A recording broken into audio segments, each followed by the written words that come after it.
مسیح خداوند کے پاک اور بابرکت نام میں اب سب کی سلامتی ہو۔ میری دعا ہے کہ آج کا خصوصیت کے ساتھ یہ جو وقت ہے ہمارے زندہ خدا کے لیے عزت، جلال اور تعظیم کا باعث بنے، اور اسی کلام کے وسیلے سے ہم لوگ بھی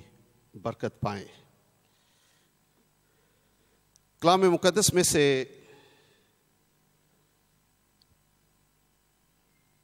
جو حوالہ آپ کے لیے تلاوت کیا گیا ہے، یہ مقدس یسایہ کی کتاب کا ایک بہت ہی معروف حوالہ ہے۔ ویسے تو آپ جانتے ہیں کہ مقدس یسایہ کا صحیفہ جو ہے پرانے عہد نامے میں ایک ایسا صحیفہ ہے جسے ہم نئے عہد نامے میں کثرت سے دیکھتے ہیں۔ نئے عہد نامے کے لکھاری یا رسولوں نے کثرت کے ساتھ مسیح خداوند کی زندگی کے تعلق سے پوری ہونے والی پیشین گوئیوں کو استعمال کیا ہے، کیونکہ یہ ایسا صحیفہ ہے جس نے خداوند یسوع مسیح کی پیدائش، ان کی زمینی زندگی اور مردوں میں سے جی اٹھنے کے حوالے سے انتہائی اہم بیانات دیے ہیں، جنہیں ہم بڑے دن کے موقع پہ یا عید قیامت المسیح کے موقع پہ کثرت سے استعمال کرتے ہیں۔ عام طور پہ اس بات پر بھی زور دیا جاتا ہے کہ اس کتاب کا جو کانٹینٹ ہے، جو مواد ہے، اس کے ساتھ اس کتاب کا عنوان جو یسایہ نبی کے نام کی نسبت سے رکھا گیا ہے بڑی گہری مطابقت رکھتا ہے، کیونکہ اس کتاب میں نجات کا پیغام جو ہے وہ بڑا ڈومیننٹ ہے، اور یسایہ کے نام کا مطلب بھی یہی ہے کہ یہوہ نجات ہے یا یہوہ نجات دیتا ہے۔ اس کتاب کو دو حصوں میں تقسیم کیا جاتا ہے۔ اگر ہم پہلے 39 ابواب پڑھیں تو ان میں آپ دیکھیں گے کہ یروشلیم اور دوسری غیر اقوام کے خلاف بار نبوت قلم بند کیا گیا ہے۔ آپ بار بار عبرانی میں ایک ٹرم سنتے ہیں، مسا مواب، مسا مصرائیم یا مسا یروشلیم۔ یروشلیم کے خلاف بار نبوت، مواب کے خلاف بار نبوت، دمشق کے خلاف بار نبوت یا مصر کے خلاف بار نبوت۔ سو مصنف کا زور پہلے 39 ابواب میں یہ ہے کہ خدا بنی اسرائیل کے اور دوسری اقوام کے گناہوں کی عدالت کرے گا۔ اس لیے ہم پہلے 39 ابواب میں یہودا اور غیر اقوام کے خلاف عدالت کا پیغام دیکھتے ہیں، لیکن کہیں کہیں آپ نجات یا امید کی کرن بھی دیکھتے ہیں کہ جہاں خدا عدالت کا پیغام دیتا ہے وہاں کہیں کہیں بنی یہودا اور مسیح کے وسیلے سے دوسری اقوام کو امید کی کرن بھی نظر آتی ہے۔ دوسرے ابواب یعنی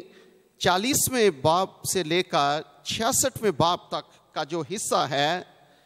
اس میں خصوصیت کے ساتھ بنی یہودا کے لیے نجات کا پیغام ہے کہ خدا بالآخر یہودا کو یہ خوشخبری دیتا ہے کہ ایک وقت ایسا آئے گا کہ خداوند انہیں نجات دے گا، خداوند انہیں بحال کرے گا، اور اس طرح سے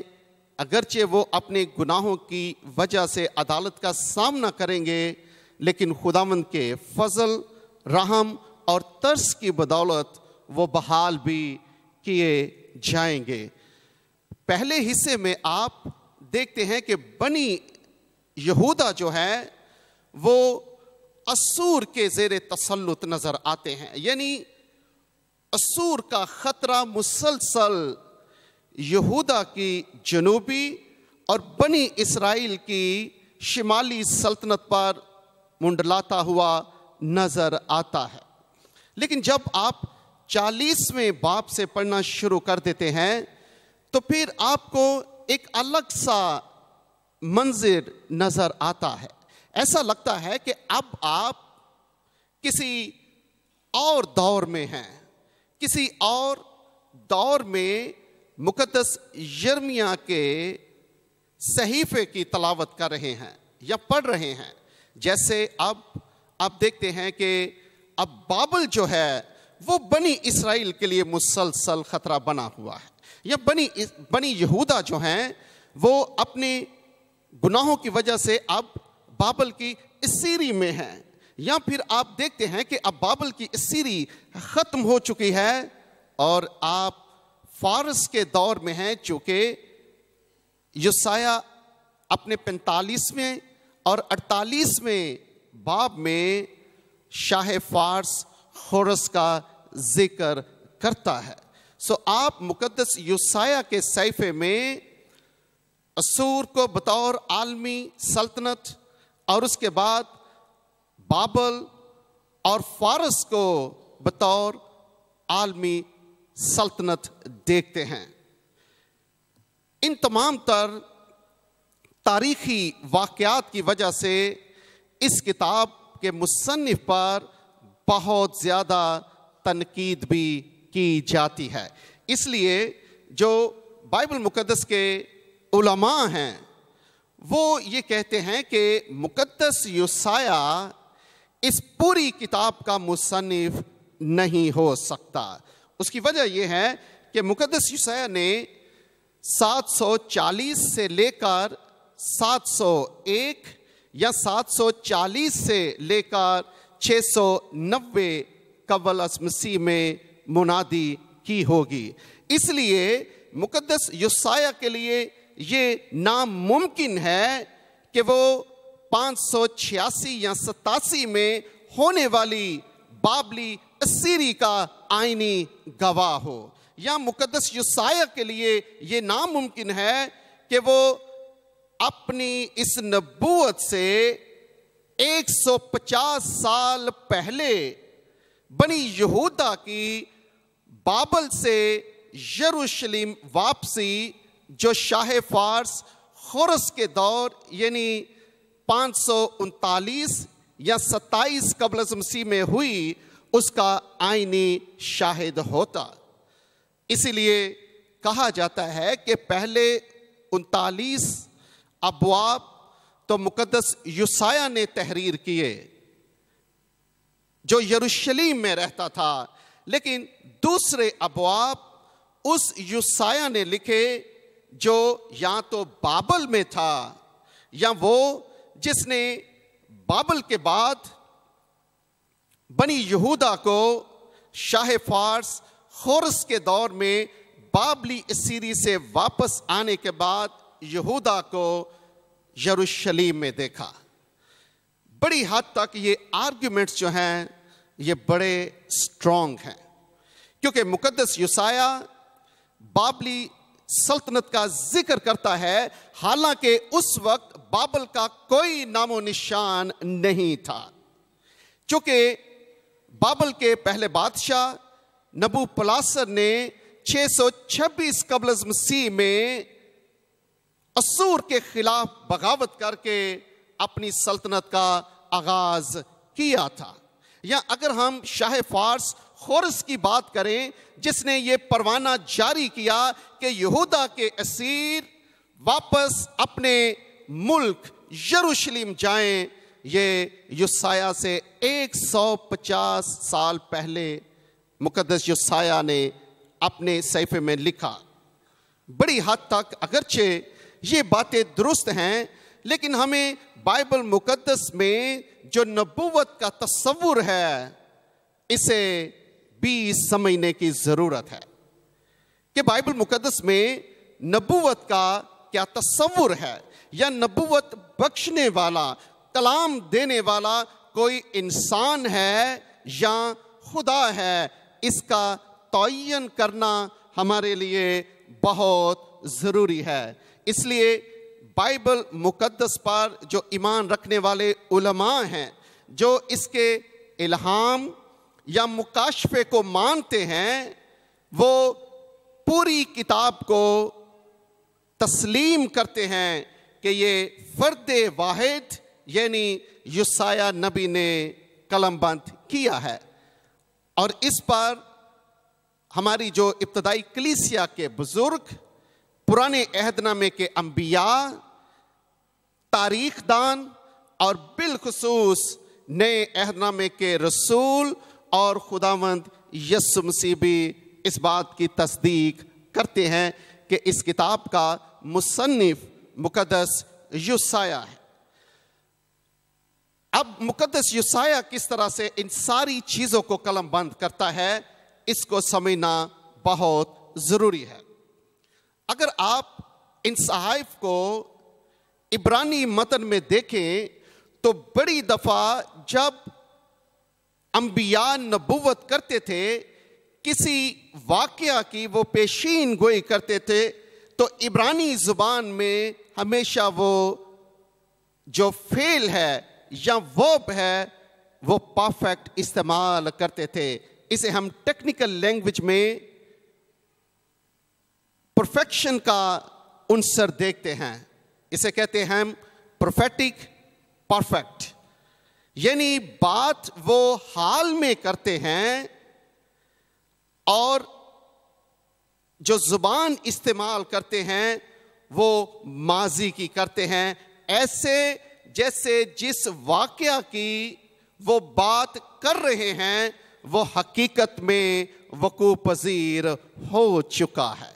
اسی لیے ان کا جو اسلوب بیان ہے وہ حال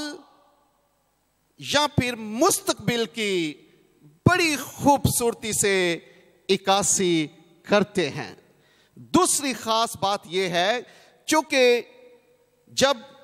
کوئی نبی کلام موصول کرتا ہے تو اس میں پھر ان کے اپنے اختیار کی بات نہیں رہتی.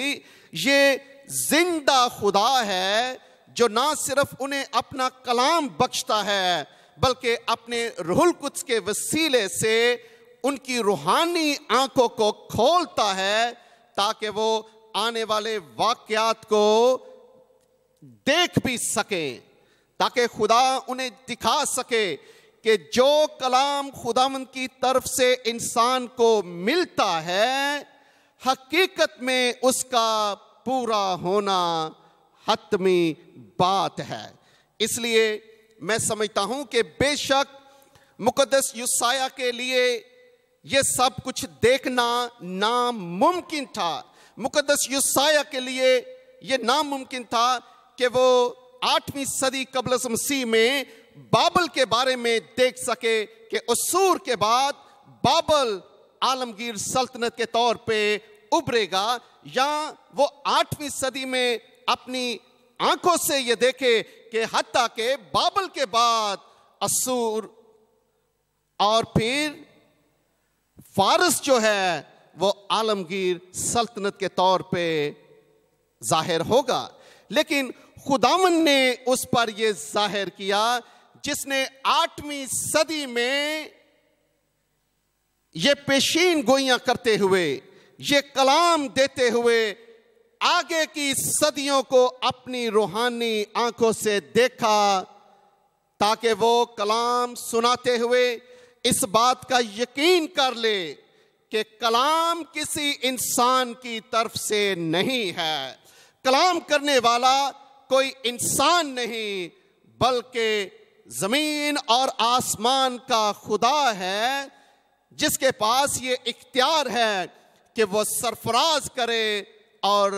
دوسروں کو جو اس کی شریعت یا اس کے آئین کے مطابق نہیں چلتے یا تاریخ میں اپنے منصوبوں کی تکمیل کے لیے وہ سلطنتوں کو زوال تک بھی پہنچائے. اس لیے میں یہ کہنا چاہتا ہوں کہ مقدس یسایہ کی کتاب میں نبوت جو ہے یہ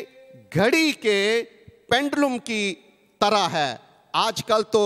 ہمارے گھروں میں گھڑیاں فرق قسم کی ہوتی ہیں، لیکن آج بھی بعض جگہوں پہ ہم ایسی گھڑیاں دیکھتے ہیں جن کے نیچے جو ہے ایک لنگر ہوتا ہے جسے ہم پینڈلم کہتے ہیں. یہ مسلسل آگے پیچھے گھومتا رہتا ہے. انبیاء کی نبوتیں بالکل اسی طرح سے ہے. وہ حال میں باتیں کرتے ہیں اور مسلسل وہ ماضی،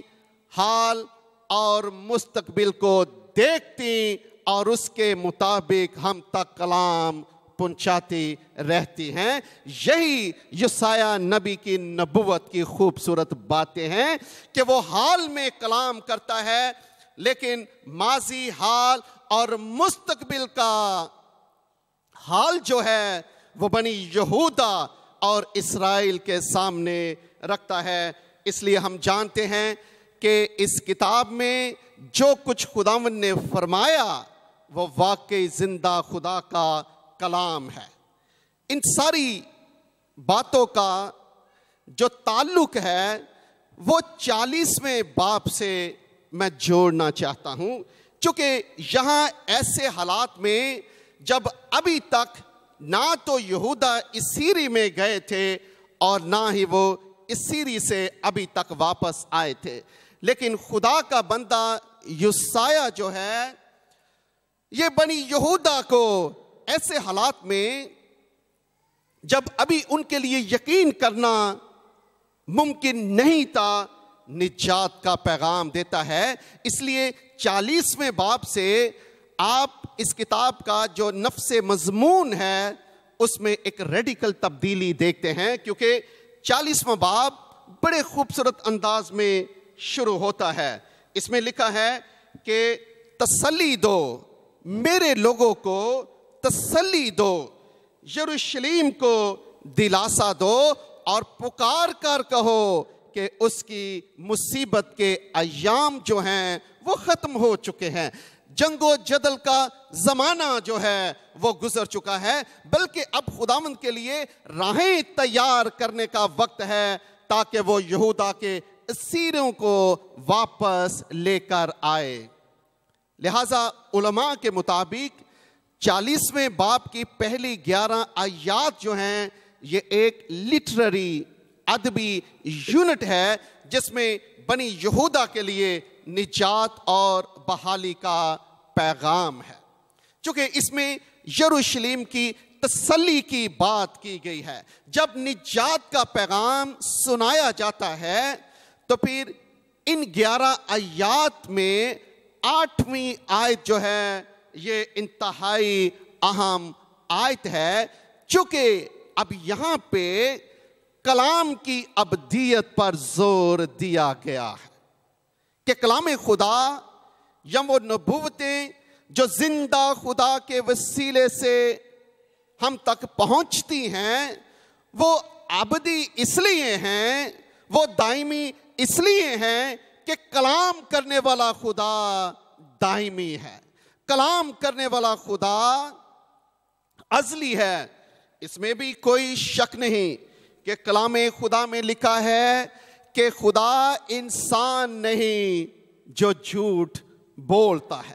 بلکہ جو کچھ وہ کہتا ہے اس کا پورا ہونا لازم ہے. اگر آپ عبرانی میں 8ویں آیت کو پڑھیں تو اس میں آپ کو انسان اور زندہ خدا کے کلام میں ایک بڑا خاص یا واضح موازنہ ملے گا. اس لیے 8ویں آیت میں کلام خدا کی ابدیت پر زور دیا گیا ہے، کیونکہ یہ ایسے حالات تھے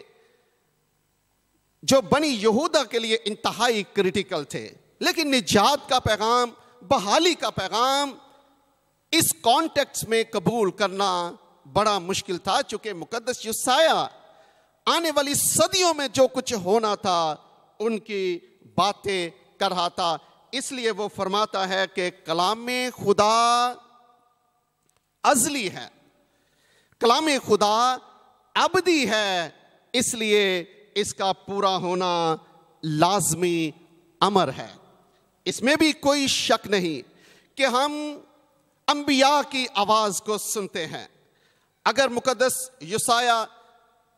یروشلم یا یہودا کے مختلف علاقوں میں نبوت کر رہا تھا تو لوگ براہ راست زندہ خدا کی آواز کو نہیں سن رہے تھے، وہ مقدس یسایہ کی آواز کو سن رہے تھے، یا دوسرے انبیاء جب کلام کرتے تھے تو لوگ انہیں دیکھتے اور انہیں کی آواز کو سنتے تھے۔ لیکن کلام خدا میں ہم یہ خوبصورت ایکسپریشنز دیکھتے ہیں جو انبیاء نبوت سے پہلے کہتے تھے، چونکہ جب کبھی وہ کلام سناتے ہمیشہ یہ تاثر، ایکسپریشنز یا محاورے کہہ کے اس بات کی تصدیق کرتے تھے کہ آواز ان کی ہو سکتی ہے لیکن کلام زندہ خدا کی طرف سے ہے۔ اس لیے وہ کلام کرنے سے پہلے ہمیشہ یہ کہتے تھے شمو دبر ادونائی، خداوند کا کلام سنو، hear the word of the Lord، یا پھر کو امر ادونائی، خداوند یوں فرماتا ہے this is what the Lord says۔ یہ محاورے یا دبرے ادونائی یا دبر ادونائی خداوند کا کلام یا خداوند کے منہ کی باتیں جو ہیں، اس بات کا واضح اظہار تھا کہ کلام زندہ خدا کا ہے، چاہے وہ انبیاء یا کسی بھی انسان کے وسیلے سے پہنچتا ہے۔ اس لیے اس کلام کی تصدیق انبیاء اس لیے کرتے ہیں کیونکہ خدا انہیں روحانی آنکھوں سے آنے والے واقعات کی تصدیق جو ہے یا ان کی تکمیل جو ہے وہ بتاتا ہے۔ اسی لیے مقدس یسایہ جو ہے وہ 8ویں آیت کو ہمارے لیے بڑے خوبصورت تناظر میں پیش کرتا ہے تاکہ ہم یہ جان سکیں کہ خدا کا کلام جو ہے وہ ابدی کلام ہے۔ اس لیے یہاں پہ واضح طور پہ لکھا ہے کہ خدا یسایہ نبی پر یہ ظاہر کرتا ہے کہ انسان کی حیثیت کیا ہے، اور اس کے برعکس زندہ خدا اور اس کا کلام دائمی ہے، کیونکہ یہاں لکھا ہے یبیش خاسیر نابل سٹس، گھاس مرجھاتی ہے اور پھول کملاتا ہے، ادبر الوہینو یکم لا اولام، لیکن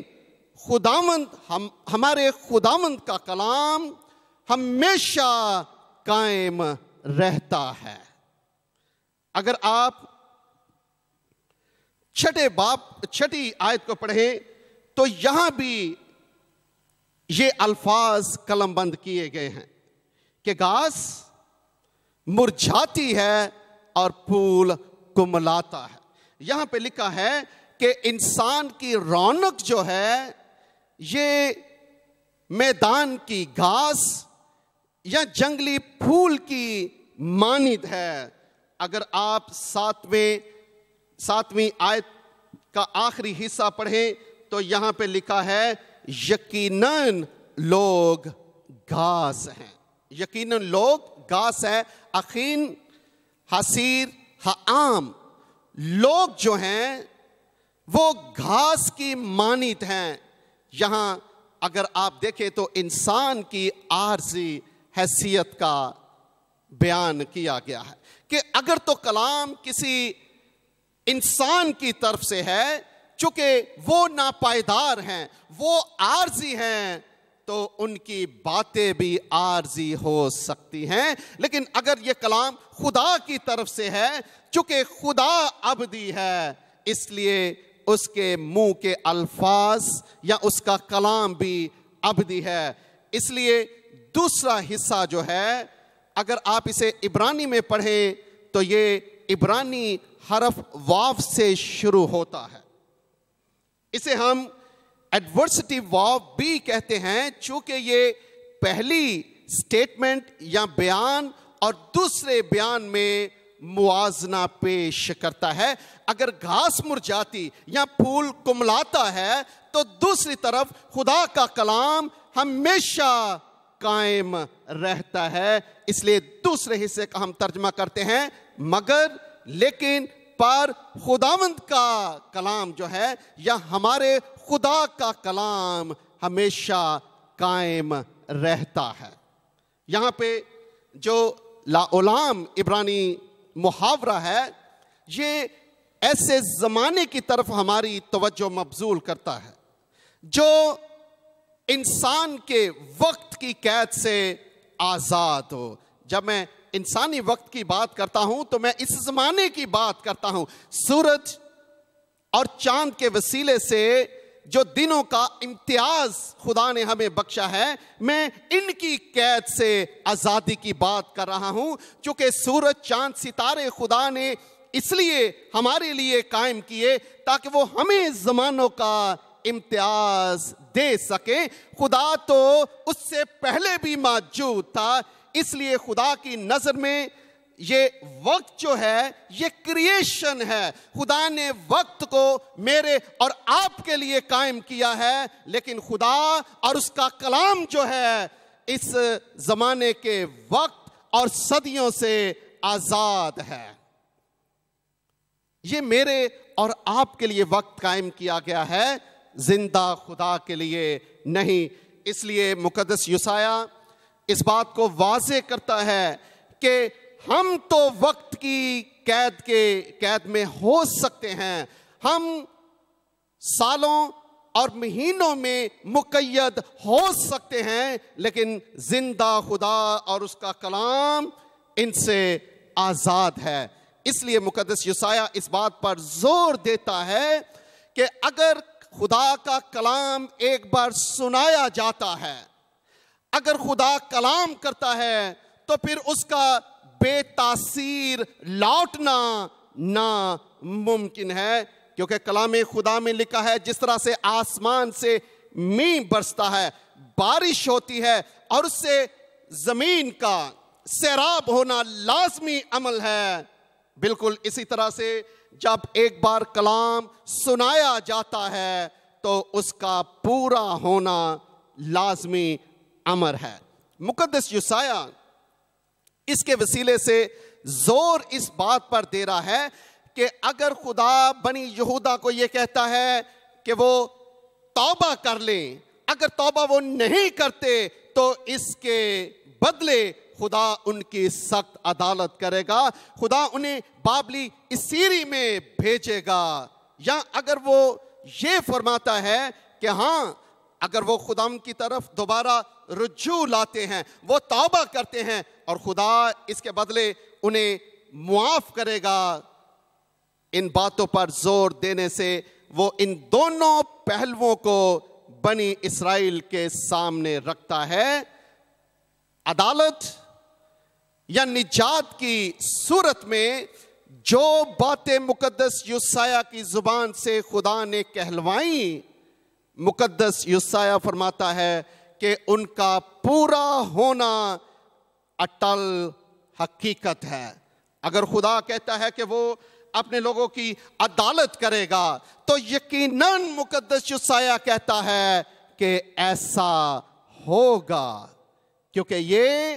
کلام زندہ خداوند کی طرف سے دیا جا رہا ہے۔ اس لیے آپ دیکھتے ہیں کہ کلام خدا کے تمام الفاظ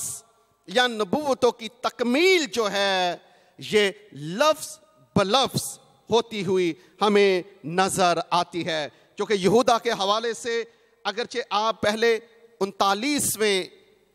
39 ابواب میں یہ دیکھتے ہیں کہ ابھی تک وہ اسور کی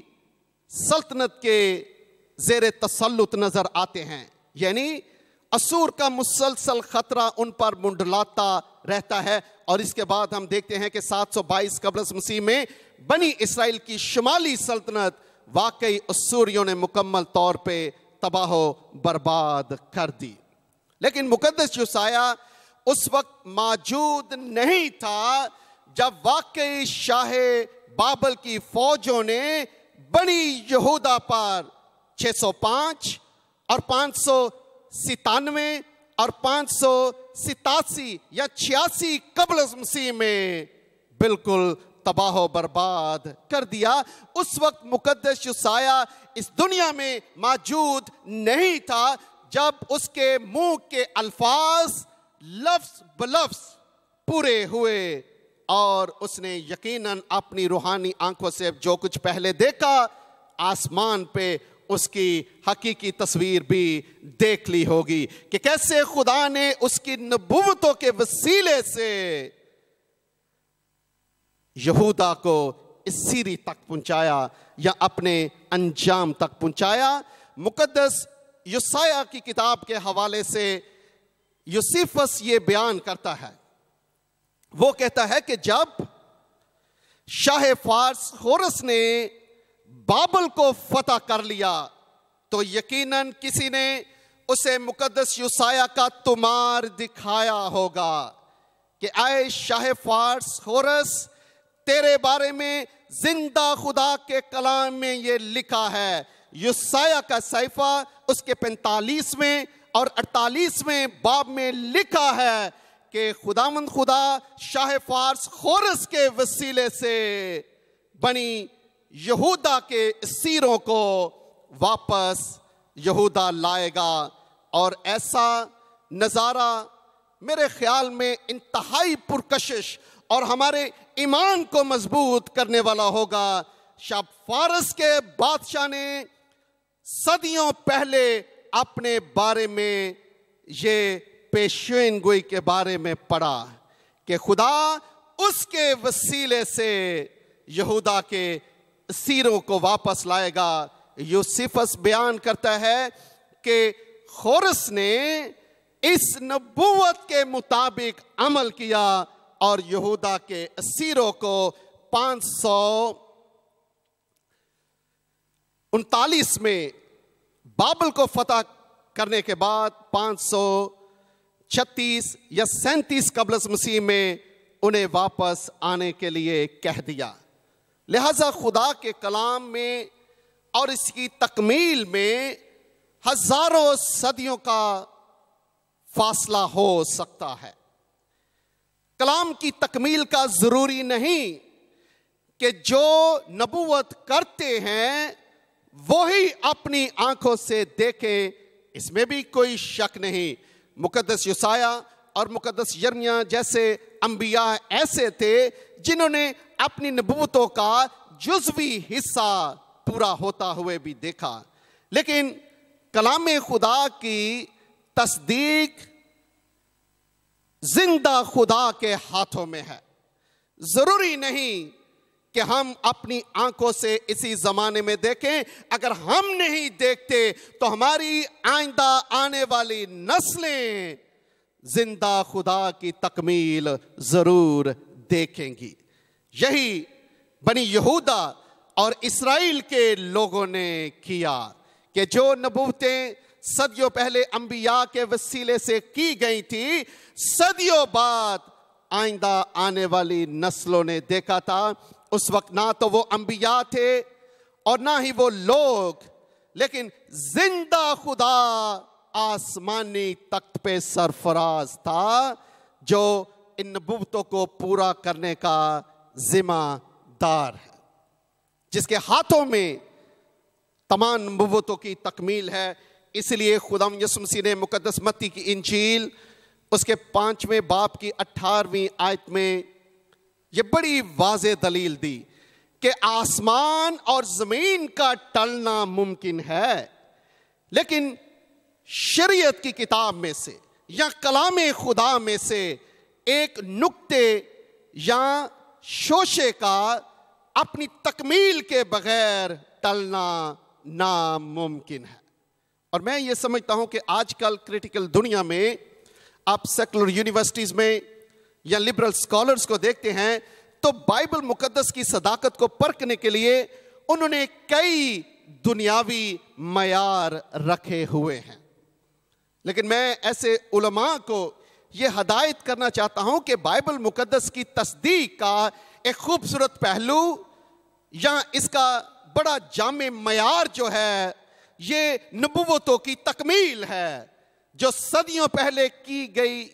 کی جانے والی باتیں صدیوں بعد پوری ہوتی ہوئی ہمیں نظر آتی ہیں۔ سو میرے نزدیک the fulfillment of the Old Testament prophecy is a standard to measure the authenticity of the Bible. Bible مقدس کی صداقت کے معیار کو پرکھنے کے لیے نبوتوں کی تکمیل ایک خوبصورت پیمانہ ہے، ایک خوبصورت معیار ہے جو بائبل کی صداقت پر مہر ثبت کرتا ہے۔ میں کسی بھی طرح سے ڈیٹیل میں جانا نہیں چاہتا، آپ بائبل مقدس کو پڑھنے والے لوگ ہیں، ہزاروں نبوتیں آپ نے اپنی آنکھوں سے تکمیل کے بعد بائبل مقدس میں پڑھی ہے، اور جو نبوتیں ابھی پوری ہونے والی ہیں ہمارے خداوند یسوع مسیح کے وسیلے سے بالخصوص زندہ خدا ان کو بھی ضرور پورا کرے گا۔ ہمارے خداوند یسوع مسیح ان نبوتوں کے مطابق اس کائنات میں پیدا ہوئے، انسانوں کے درمیان اس نے زندہ خدا کے کلام کی خوشخبری سنائی، وہ ہمارے گناہوں کے لیے مر گئے، دفن ہوئے، اور مقدس پالوس رسول کے مطابق انہیں نبوتوں کے مطابق وہ مردوں میں سے جی بھی اٹھا۔ اب میرے اور آپ کے پاس اس 21ویں صدی میں جو کچھ ہو رہا ہے، مصیبتوں، کال اور مختلف بیماریوں میں جس طرح سے یہ پوری دنیا جکڑی ہوئی ہے، پریشان ہے، ہمارے لیے خوشخبری کا پیغام بھی ہے کہ خدا اپنے بیٹے مسیح کے وسیلے سے انسان کو ان ساری مصیبتوں سے، ہر طرح کی صورتحال سے نجات بخشے گا جو ہمارے لیے غم اور دکھ کا باعث بنتی ہے۔ کلام خدا میں جب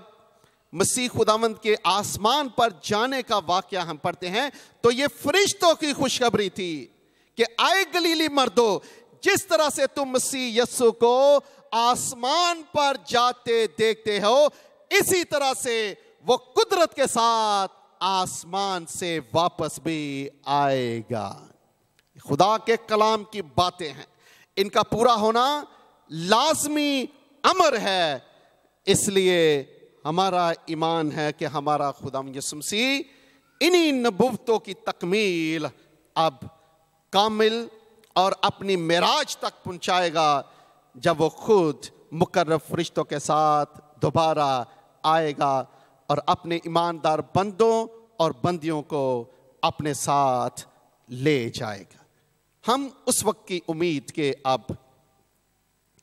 سہارے بیٹھے ہوئے ہیں، اس لیے میں آج صبح آپ کو کلام خدا میں سے یہی سکھانا چاہ رہا ہوں کہ انسان گھاس کی مانند ہے، جنگلی پھول کی مانند ہے، جو ہمیں بظاہر بڑا صحت مند نظر آتا ہے، لیکن ایک پل میں اس کا وجود بکھر جاتا ہے، لیکن خداوند کا کلام ہمیشہ قائم رہتا ہے۔ خداوند کے کلام کی نبوتوں کا تعلق میرے اور آپ کے ایمان کے ساتھ ہے، یہ ہماری ابدی امید ہے۔ خداوند کلام پر ایمان رکھنے کا ہمیں گہرا فضل عطا کرے۔ سارا جلال ہمارے زندہ خدا کو حاصل ہوتا رہے، آمین۔